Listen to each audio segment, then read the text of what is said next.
আন্তর্জাতিক সাহায্যকারী সংস্থা রেড ক্রস জানিয়েছে গাজার মানবিক পরিস্থিতি পৃথিবীর দোজখে পরিণত হয়েছে। সংস্থাটি বলেছে আগামী 2 সপ্তাহের মধ্যে তারা তাদের অস্থায়ী হাসপাতালগুলো বন্ধ করে দিতে বাধ্য হবে, কারণ এরপর তাদের রসদ ফুরিয়ে যাবে। রেড ক্রসের প্রেসিডেন্ট মির্জানা স্পেলাজারিক শুক্রবার 11 এপ্রিল বার্তা সংস্থা রয়টার্সকে বলেন, আমরা এখন নিজেদের এমন পরিস্থিতিতে দেখছি যেটিকে আমরা বলতে হবে পৃথিবীর দোজখ। মানুষ বিভিন্ন জায়গায় বিদ্যুৎ, পানি, খাবার পায় না।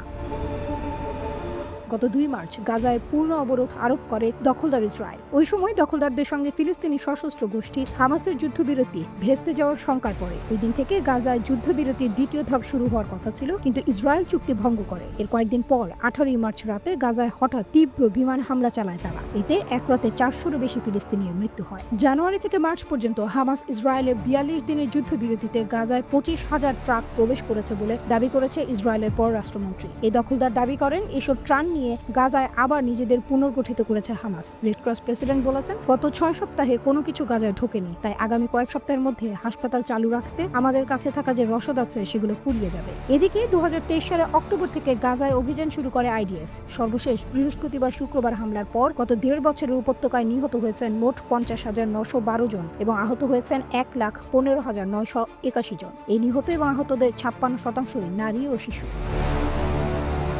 2023 সালের 7 অক্টোবর ইসরায়েলের ভূখণ্ডে ঢুকে অতর্কিত হামলা চালায় গাজা উপত্যকা নিয়ন্ত্রণকারী সশস্ত্র রাজনৈতিক গোষ্ঠী হামাসের যোদ্ধারা। এলো পাথারি গুলি চালিয়ে 1200 জনকে হত্যার পাশাপাশি 251 জনকে জিম্মি হিসেবে ধরে নিয়ে যায় তারা। ইসরায়েলের প্রতিরক্ষা বাহিনী আইডিএফ এর বিমান অভিযানে বৃহস্পতিবার সন্ধ্যা থেকে শুক্রবার সন্ধ্যা পর্যন্ত 24 ঘন্টায় ফিলিস্তিনের গাজা উপত্যকায় নিহত হয়েছেন 26 জন ফিলিস্তিনি এবং আহত হয়েছেন আরও অন্তত 106 জন। গাজার স্বাস্থ্য মন্ত্রণালয় এক বিবৃতিতে নিশ্চিত করেছে এই তথ্য।